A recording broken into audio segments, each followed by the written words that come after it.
দূরে সে পাশে বসে, পায়ে পায়ে কখনো চলে যায় দূর। এ জীবন উদযাপনের সুর, রেডিও রেডিও জাগো, এগিয়ে চলার সুর, রেডিও রেডিও জাগো। 90.8 megahertz Community Radio, Jadavpur University.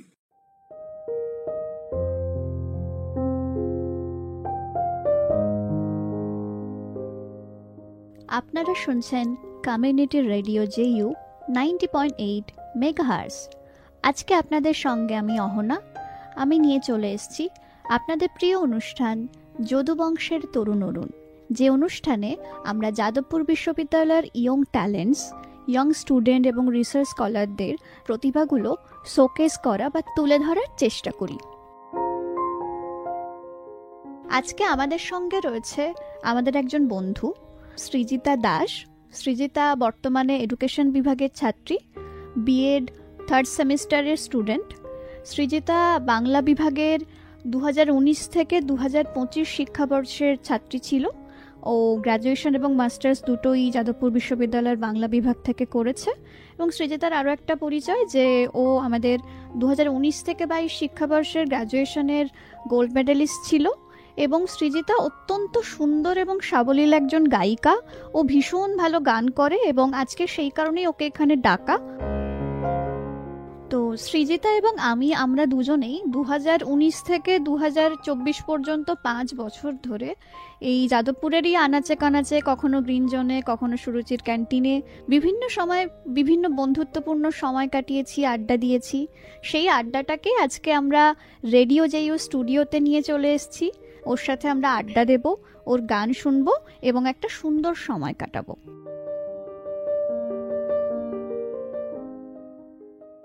Srijita, প্রথমেই তোকে শুভেচ্ছা এবং তোকে অভিনন্দন। এবং আমাদের এই রেডিও জেইউতে, যদিও তুই বাই ডিফল্ট এখানকার স্টুডেন্ট হিসাবে এই কমিউনিটিরই একটি পার্ট, তবু তোকে আরও একবার এখানে ওয়েলকাম।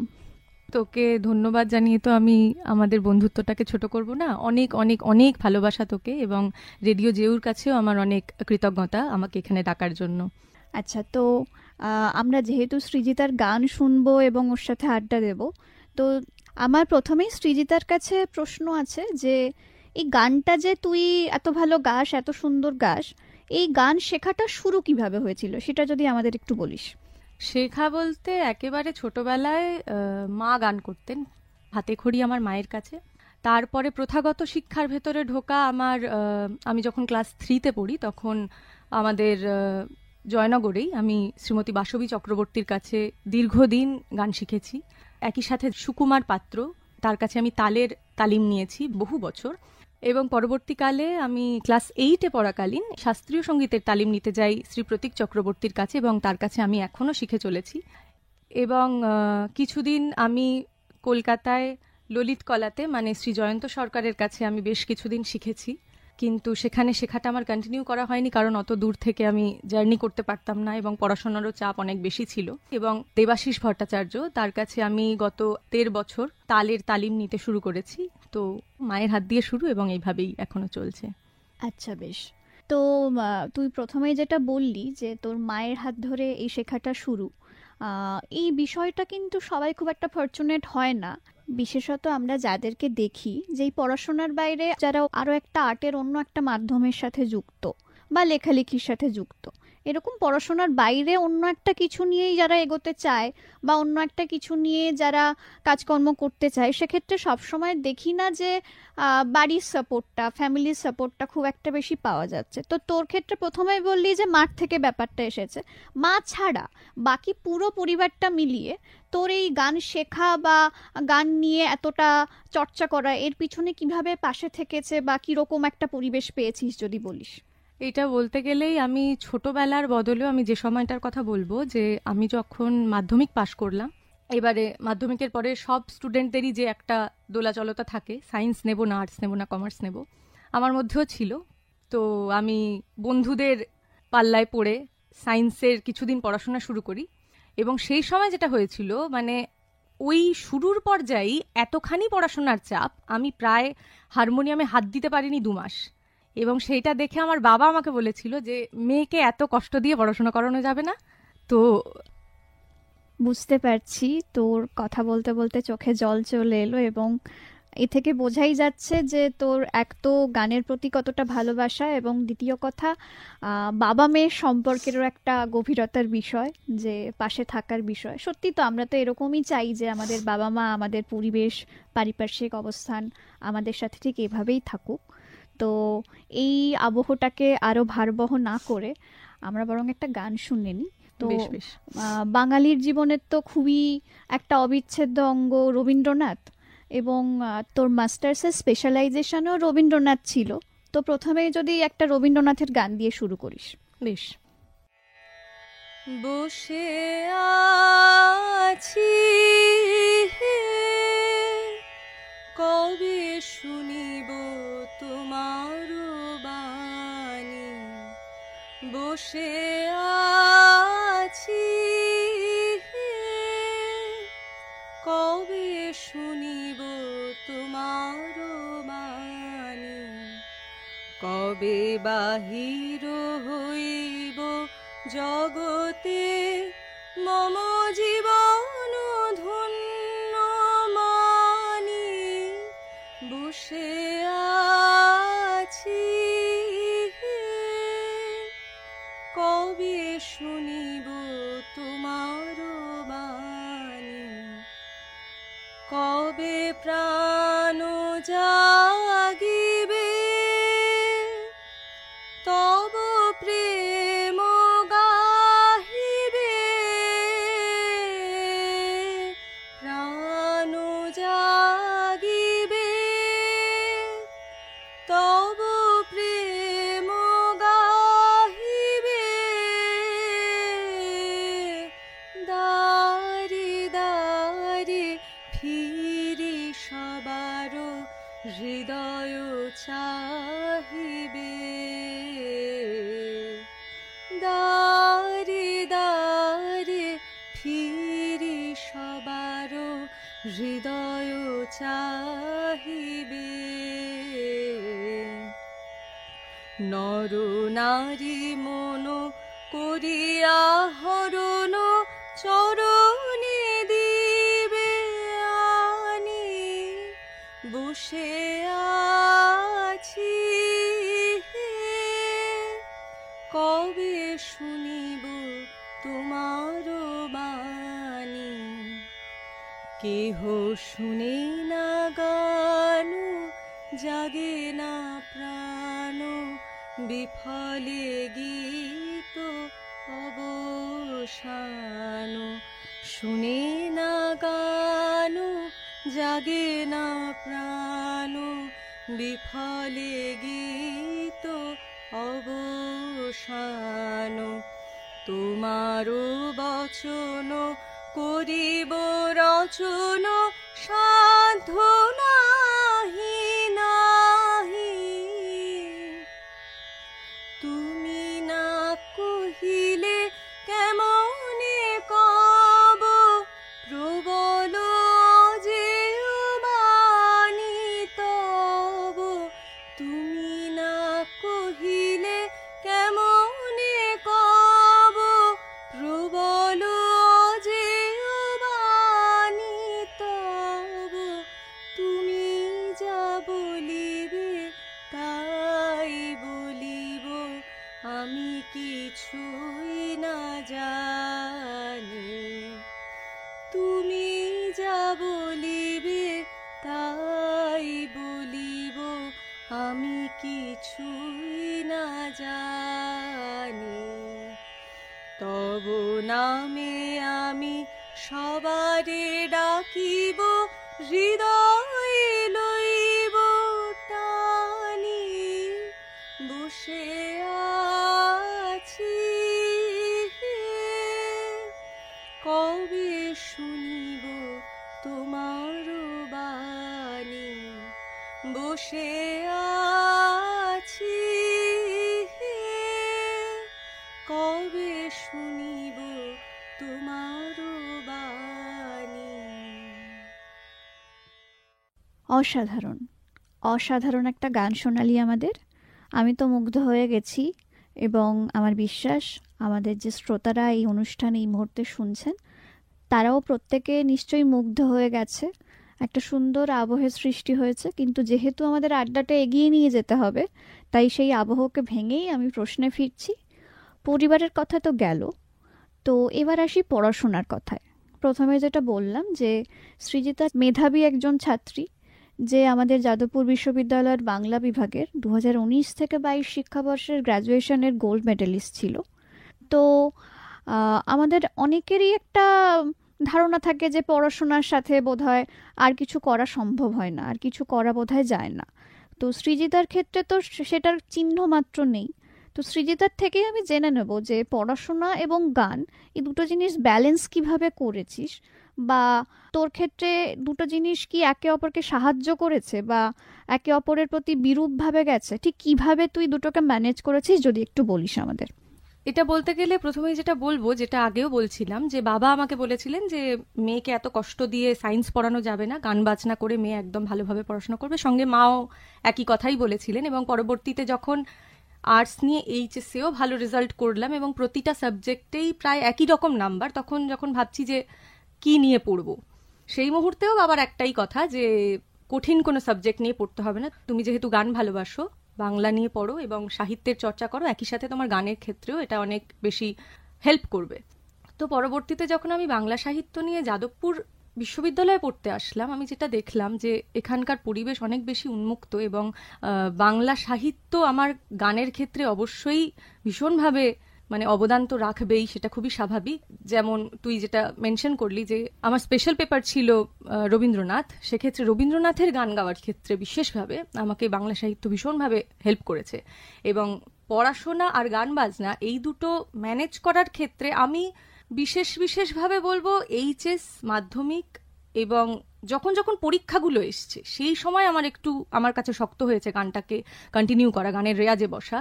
কিন্তু সেটুকু যদি বাদ দিই, মানে কেউ যদি মনে করে যে আমি পড়াশোনা এবং গান বাজনা দুটো সমান তালে চালাবো এবং ভালোভাবেই চালাবো, যদি সে মনে করে মন থেকে, সে অবশ্যই সেটা পারবে। কোনোদিনই এরকম আমার কখনো মনে হয়নি যে আমি যদি পড়াশোনাটা ভালো করি গানটা তাহলে আমার একটু কম হয়ে যাবে, না গান বাজনা আমি তাহলে করতে পারছি না, এরকম আমার কখনোই মনে হয়নি। বরং আমার দুটো একে অপরের পরিপূরক হিসেবে কাজ করেছে কোথাও গিয়ে।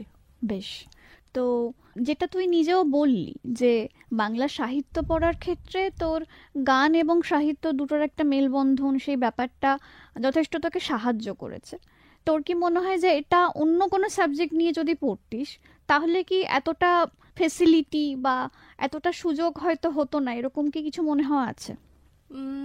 এটা বলতে গেলে বলতে হয় যে অন্য সাবজেক্টগুলো তো তাহলে পড়ে দেখতে হতো, কিন্তু বাংলা সাহিত্য অবশ্যই আমাকে অনেক বেশি কমফর্ট দিয়েছে আমার গানটাকে কন্টিনিউ করার ক্ষেত্রে। হয়তো আমি ইতিহাস নিয়ে পড়লে আমি আজকে যতটা বুঝতে পারছি, আজ থেকে 5 বছর আগে যদি আমি বাংলা না নিয়ে ইতিহাস বিষয়ে পড়তে ঢুকতাম, আমার হয়তো যতটুকু এসছে সেই বোধটুকু হয়তো আমার আসতো না। যেমন আমি এই প্রসঙ্গে একটা কথা বলি যে খুব ছোটবেলায়, তখন ক্লাস 4-5 এরকম পড়ি, সেই সময় আমি আমাদের পারিবারিক এক আড্ডায়, তখন আমি খুবই ছোট, আমাদের যেহেতু গানের পরীক্ষা দিতাম, সেই জন্যে এই লভিনু সঙ্গতব এই গানটা আমি শিখেছিলাম এবং খুব পছন্দ করতাম।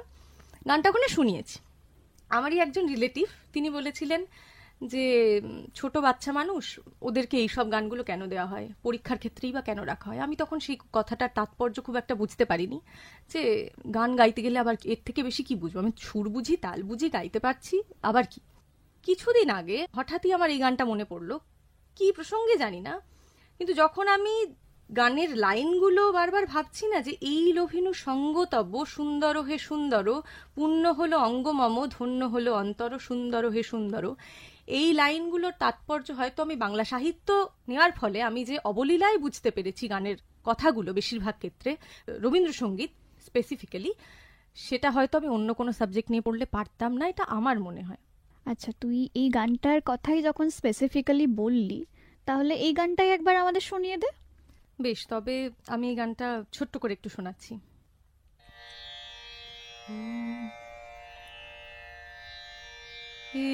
এলো ভিনু সঙ্গ তব সুন্দর হে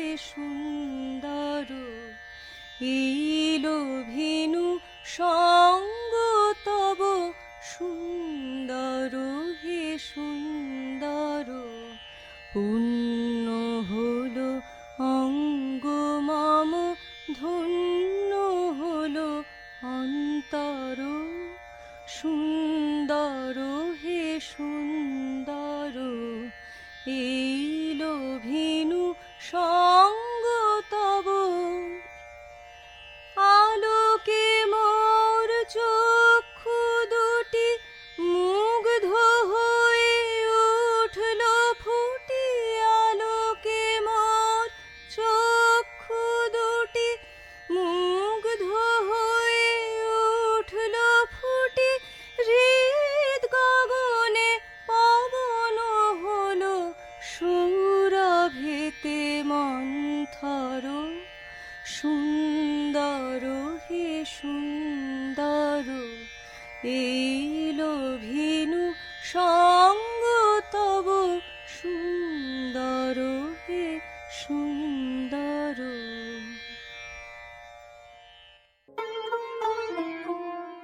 মুক্ত চিন্তার পথে ভিন্ন মননের খোঁজ, কমিউনিটি রেডিও যাদবপুর। আপনারা শুনছেন কমিউনিটি রেডিও যাদবপুর 90.8 মেগাহার্টজ। এই বেতার সম্প্রচারটি যাদবপুর বিশ্ববিদ্যালয়ের technical education quality improvement programme TEQIP-র অংশ। আপনারা শুনছেন কমিউনিটি রেডিও JU 90.8 মেগাহার্টজ। আর আপনাদের সঙ্গে এই মুহূর্তে আমরা যদুবংশের তরুণ তরুণ অনুষ্ঠান নিয়ে রয়েছি। আমি অহনা, আর আমাদের সঙ্গে রয়েছে আমাদের বন্ধু সৃজিতা। সৃজিতা একটু আগেই আমাদেরকে এই লভিনু সঙ্গতব শোনালো, আর সৃজিতার সঙ্গ পেয়ে আমরা এই মুহূর্তে সবাই অত্যন্ত উৎফুল্ল, সবাই অত্যন্ত সমৃদ্ধ। এই আড্ডাটাকে আরও এগিয়ে নিয়ে যাব আমরা। তো তুই নিজেও একটু আগে কথা বলার সময় বললি যে এই যাদবপুরের পরিবেশ তোকে এই গান এবং সাহিত্য নিয়ে পড়া, এতে তো অনেক হেল্প করেছে। কিন্তু আমি জিজ্ঞেস করবো যে এই গান বা সাহিত্য নিয়ে পড়াই বল, এর বাইরে একটা মানুষ হিসাবে গ্রো করতে যাদবপুর বিশ্ববিদ্যালয় কিভাবে তোকে সাহায্য করেছে? অনেকখানি, মানে বয়সের সাথে একটা ম্যাচিউরিটি তো আসে, সেটা তো আলাদা বিষয়, কিন্তু যাদবপুর বিশ্ববিদ্যালয়ে ঢোকা মাত্রই আমি প্রফেসরদের মধ্যেও যে উন্মুক্ত মনটা পেয়েছি, সবার মধ্যে ওয়েলকাম করার যে একটা প্রবণতা। আমাদের প্রথম দিনেই ওরিয়েন্টেশনে কাফিদা এসে যে কথাটি বলেন যে সব জায়গায় গিয়ে তুমি যেন একটা আলাদা যাদবপুর হয়ে উঠো না, যাদবপুরের মধ্যে থেকেও যেন তুমি একটু করে জয়নগর হয়ে উঠতে পারো, একটু করে বারাসাত হয়ে উঠতে পারো, একটু করে নদিয়া হয়ে উঠতে পারো। তো ওই বিষয়টি আমাকে ভীষণভাবে প্রভাবিত করেছে এবং আমি সেটাকে এখনো ক্যারি ফরওয়ার্ড করে চলেছি, যে আমি যেন সবসময় একটু এই যাদবপুরের মতো বড় হয়ে থাকতে পারি, বড় মনের হয়ে থাকতে পারি। বাহ, খুব সুন্দর একটি কথা তুই বললি এবং খুব সুন্দর একটি মুহূর্তের কথা আমাদের মনেও করিয়ে দিলি। প্রায় 6 বছর হয়ে গেল বাংলা বিভাগের পরও, তোর আরও একটা বছর কেটে গেছে। তো 6 বছর ধরে এই যে এত স্মৃতি, এত সময় কাটানো, এত ভালো মুহূর্ত, এত খারাপ মুহূর্ত, তো ঘুরে দেখলে কি মনে হয় যে যাদবপুরের কাছে কি রয়ে গেছে? ঘুরে দেখলে তো সবার আগে বন্ধুদের কথা মনে পড়বে, অনেক বন্ধু, তার মধ্যে তুই একজন, এবং সব প্রফেসরদের কথা মনে পড়বে যে কি ক্লাসগুলো আমরা করেছি, কোন কোন ক্লাসগুলো পালিয়ে গেছি, আবার কোন কোন ক্লাসগুলো এক্সট্রা মেহনত দিয়ে করতে এসেছি। সেটা যদি সকাল 10টাতেও থাকে, খুব ভিড় ট্রেনে আসতে হলেও যে ক্লাসগুলো করেছি সেই ক্লাসগুলোর কথা মনে পড়বে। সেই দিনগুলো কাটিয়ে এসেছি যাদবপুরে, ঘুরেছি, পড়াশোনা করেছি, গান বাজনা করেছি, আড্ডা দিয়েছি, এগুলো মনে পড়ে, বেশ ভালোভাবেই মনে পড়ে। বেশ, তো এই যখন আড্ডার কথা এলো, সুন্দর মুহূর্তের কথা এলো, তো সেখান থেকে আমাদের আরেকটা সুন্দর গান কি এখন শুনিয়ে দিবি? হ্যাঁ হ্যাঁ, অবশ্যই। আমি এখন তবে একটি গজল শোনাই, আমার গুরু শ্রী প্রতীক চক্রবর্তীর কাছেই শেখা, উস্তাদ মেহেদি হাসানের একটি গজল, মোহাম্মদ গালিবের লেখা। रंजिशी सही दिल ही दुखाने के लिए आ, रंजिशी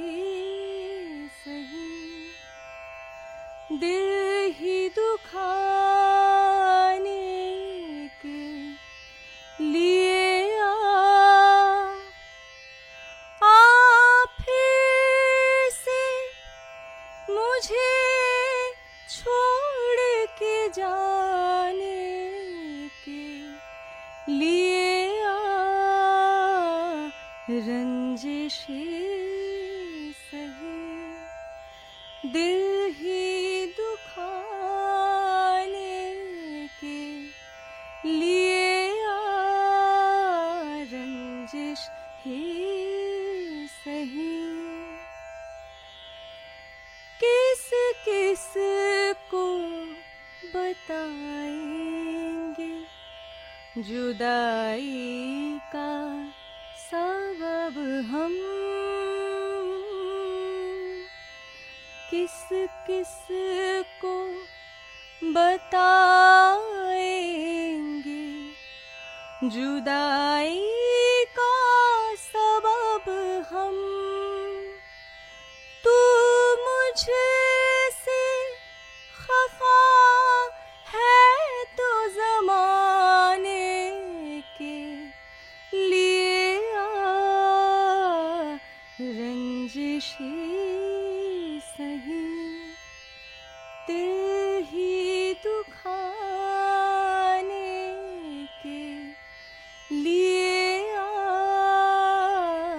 रंजिशी सही पहले से मरासिम ना सही फिर भी कभी तो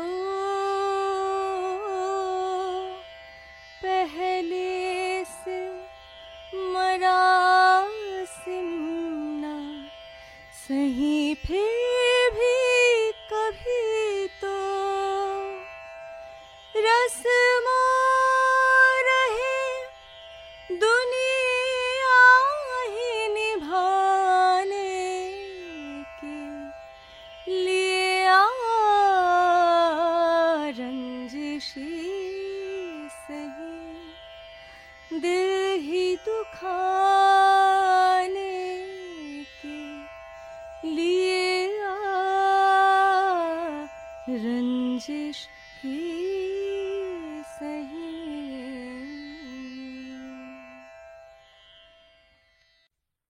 তুই অত্যন্ত অসাধারণ সুন্দর একটা গজল আমাদেরকে শোনালি। তো সেই গজলের কথা ধরেই বলতে হয় যে আজকে এখানে তুই এলি, আমাদের আশা এখানে, এবং এসে সত্যিই আমাদের ছেড়ে যাওয়ার সময়ও কাছাকাছি চলে এসছে। অনুষ্ঠানের শেষের দিকেই আমরা চলে এসেছি।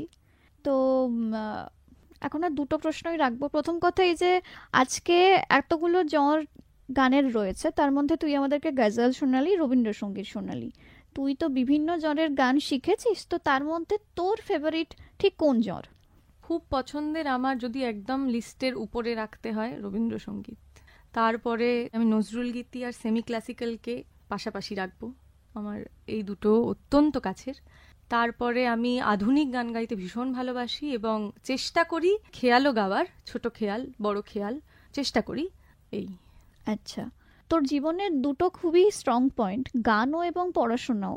তো ভবিষ্যতে এগিয়ে যাওয়ার ক্ষেত্রে দুটো সমন্বয় রেখে কিভাবে এগোতে চাস, বা নাকি কোনো একটাকে প্রফেশন হিসেবে বেছে নিতে চাস, কি ভেবেছিস তুই ভবিষ্যতের জন্য?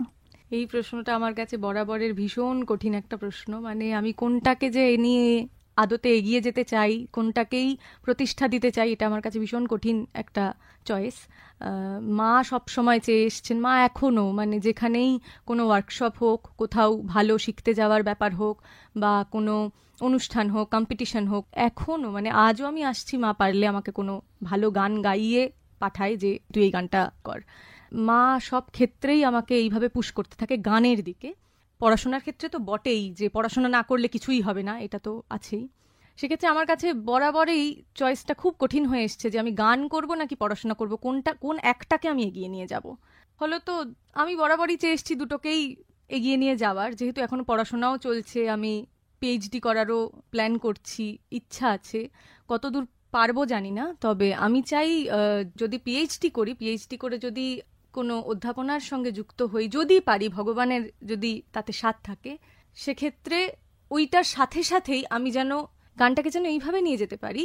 যেমন আমাদের ডিপার্টমেন্টেই পায়েল দি আমার অত্যন্ত প্রিয় একজন অধ্যাপক, তো দিদিকে বরাবর দেখেছি আমাদের ক্লাসে এসে গান শোনাতে। তো আমার গানকে নিয়ে চিন্তাটা সবসময় ওই রকম যে আমি ক্লাসে পড়াবো, গান গাইবো, ক্লাসেও গান গাইবো এবং অনুষ্ঠান করব, এই আর কি, এটাই আমার প্ল্যান। বা আমি এরকমই একটা উত্তরই এক্সপেক্ট করছিলাম, কারণ জীবন তো এমসিকিউ নয় যে যে কোনো একটা চুজ করতে হবে। জীবন একটা ডেসক্রিপটিভ কোয়েশ্চেন, সেখানে অনেক বড় জার্নিটা এবং সেখানে অনেক কিছুই থাকবে। তো আজকে একদমই ইচ্ছে করছে না এই আড্ডাটা শেষ করে দিতে, কিন্তু তারপরেও যখন শেষের দিকে আমরা এসেই গেছি, তুই তো আমাদেরকে আজকে অনেকগুলো গানই শোনালি। তো এখন বল, আজকের এই আড্ডাটার সমাপ্তি তুই ঠিক আমাদের কি গান দিয়ে করতে চাইছিস? তো আমার পছন্দের, আমি রবীন্দ্রসঙ্গীত শোনালাম, একটা গজল শোনালাম। আমার আরও একটা পছন্দের বিষয় হচ্ছে আধুনিক গান। আমি একটা আধুনিক গান দিয়েই শেষ করি। বেশ, একদম। যেহেতু আড্ডাটা একেবারেই শেষ হয়ে এসছে এবং শেষ করতে ইচ্ছে হচ্ছে না, তো সেই সূত্র টেনেই আমি গীতশ্রী সন্ধ্যা মুখোপাধ্যায়ের একটি গান গাইছি। তুমি না হয় রহিতে কাছে, কিছুক্ষণ আরো না হয় রহিতে কাছে, আরো কিছু কথা না হয় বলিতে মোরে, কিছুক্ষণ আরো না হয় রহিতে কাছে, আরো কিছু কথা না হয় বলিতে মোরে, এই মধুক্ষণ মধুময় হয়ে না হয় উঠিত ভোরে, আরো কিছু কথা না হয় বলিতে মোরে, কিছুক্ষণ আরো না হয় রহিতে কাছে, সুরে সুরভিতে না হয় ভরিত বেলা, মরিল চুলোয় বাতাস করিত খেলা, সুরে সুরভিতে না হয় ভরিত বেলা, মরিল চুলোয় বাতাস করিত খেলা, ব্যাকুল কত না বকুলের কুড়ি রয়ে রয়ে যেত ঝরে, ও গো না হয় রহিতে কাছে, কিছুক্ষণ আরো না হয় রহিতে কাছে। এতক্ষণ আপনারা শুনছিলেন যদুবংশের তরুণ অরুণ। আমাদের সঙ্গে আজকে ছিল সৃজিতা দাস। সৃজিতা আমাদের এডুকেশন ডিপার্টমেন্টের বিএড থার্ড সেমেস্টারের স্টুডেন্ট। আমাদের অনুষ্ঠান কেমন লাগছে সেটা আপনারা আমাদের অবশ্যই জানান, আমরা ফিডব্যাকের জন্য অপেক্ষা করব। আমাদের নাম্বার 03324572620। এছাড়া আপনারা আমাদেরকে ফলো করতে পারেন আমাদের ইনস্টাগ্রামে রেডিও জেইউর অফিসিয়াল ইনস্টাগ্রাম অ্যাকাউন্টে। এছাড়া ফিডব্যাক আপনারা মেল করেও জানাতে পারেন। আমাদের অফিসিয়াল মেল আইডি হচ্ছে radio.staff@jadavpuruniversity.in। আপনারা চাইলে আমাদেরকে ইউটিউবে সাবস্ক্রাইব করতে পারেন রেডিও জেইউর ইউটিউব চ্যানেলে। আজকের মতো যদুবংশের তরুণ অরুণ এই পর্যন্তই। আপনারা শুনতে থাকুন কমিউনিটি রেডিও জেইউ 90.8 মেগাহার্টজ। দূরে সে পাশে বসে পায়ে পায়ে কখনো চলে যায় দূর, এ জীবন উদযাপনের সুর, রেডিও রেডিও যাদবপুর, এগিয়ে চলার সুর, radio radio Jadavpur 90.8 megahertz community radio Jadavpur university.